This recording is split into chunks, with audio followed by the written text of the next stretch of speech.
La Minute Littéraire avec Sabina. Bonjour Sabina. Bonjour Hervé, bonjour aux auditrices, bonjour aux auditeurs.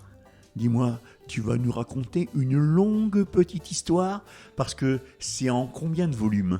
Alors, c'est la collection Juste une petite histoire, il y en a au moins une dizaine.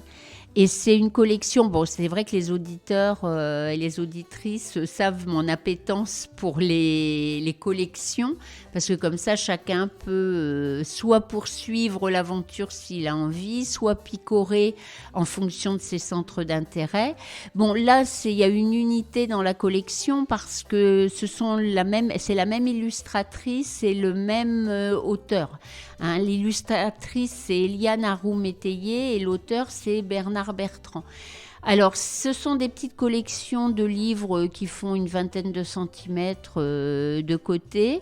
C'est des livres avec une couverture découpée, avec des illustrations absolument formidables. Vous comprendrez pourquoi quand je vous parlerai un peu de l'illustratrice. Et c'est dans cette collection, il y a toujours une visée...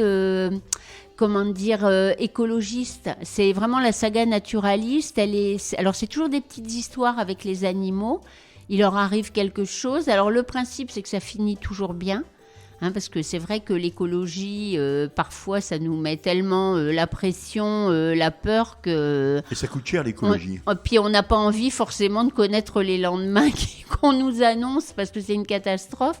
Donc là, en plus, comme ça s'adresse à des enfants de plus de 3 ans. Moi, je trouve que c'est un peu ambitieux, à part leur montrer les images.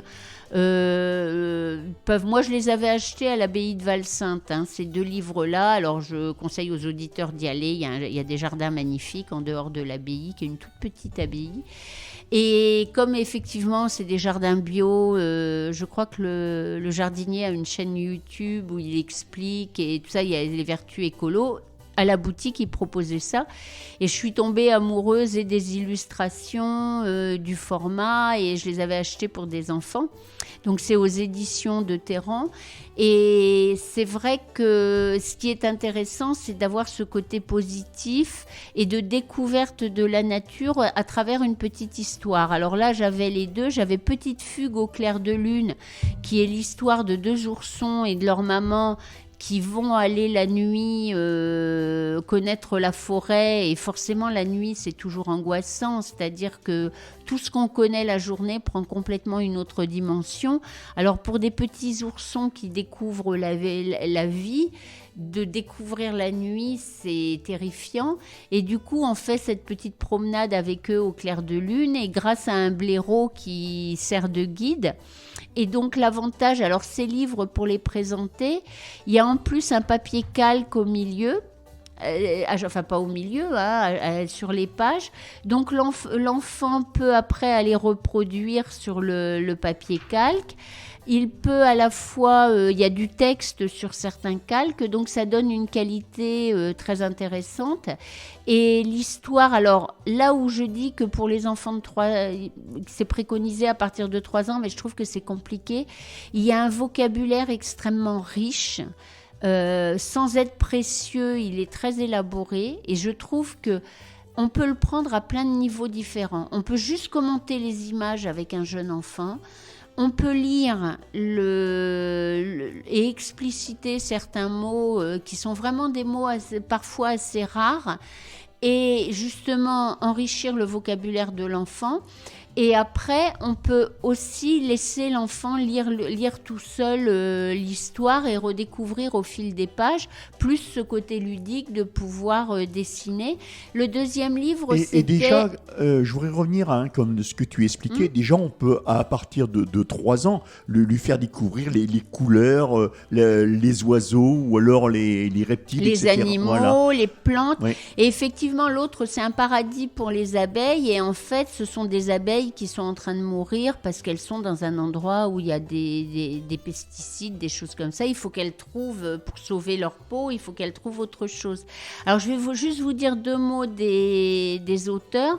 Alors, pour Eliane Harou-Métayer qui a fait les dessins, c'est quelqu'un d'extrêmement connu dans le milieu. Elle a travaillé, en fait, elle a fait l'école des arts appliqués et après, elle a travaillé à la Manufacture nationale de porcelaine de Sèvres, qui est une vraie référence.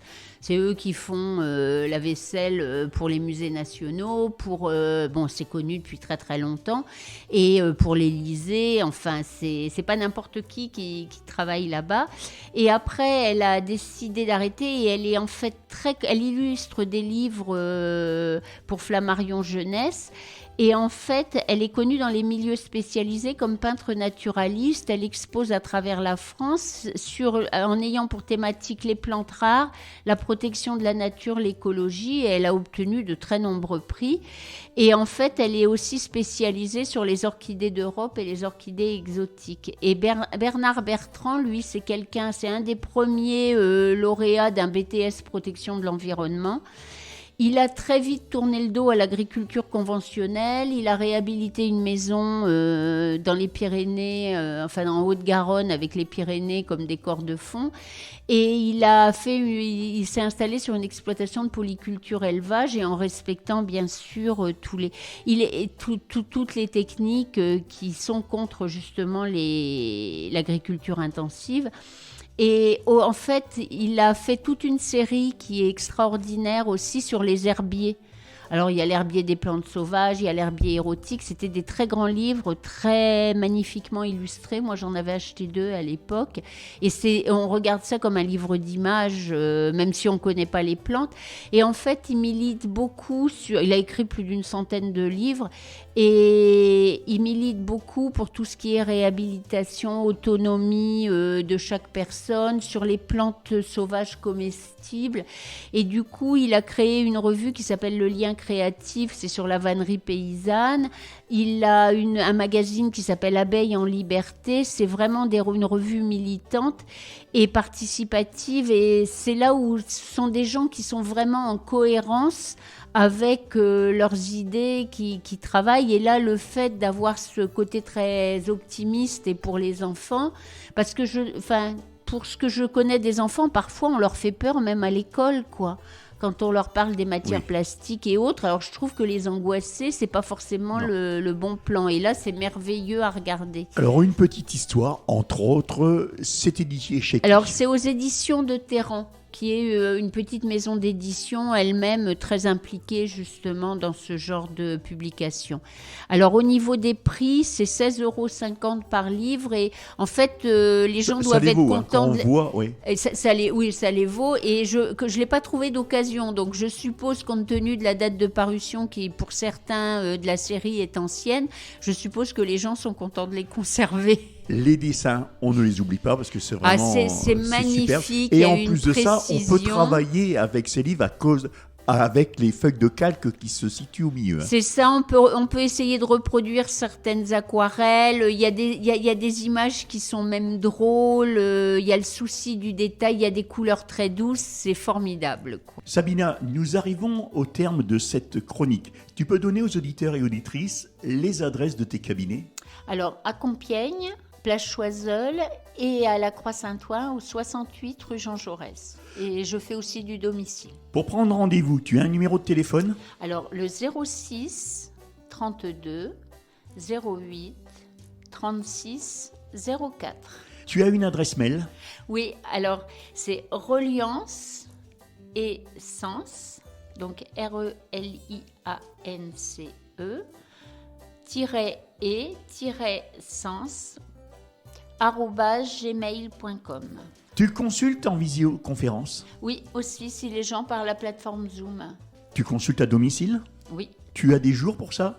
Alors, ça peut être la journée, le soir. Il n'y a que le vendredi après-midi parce que j'ai une permanence à la médiathèque de Creil et ça, c'est pas possible de changer. Allez, tu en donnes ton numéro de téléphone ? Alors, le numéro, c'est 06 32 08 36 04. Sur ces bonnes paroles, qu'est-ce qu'on peut te souhaiter, Sabina ? prospérité, santé. On peut y aller pour les vœux comme à la nouvelle année. Et bien sûr, je souhaite la même chose à tous les auditeurs et toutes les auditrices.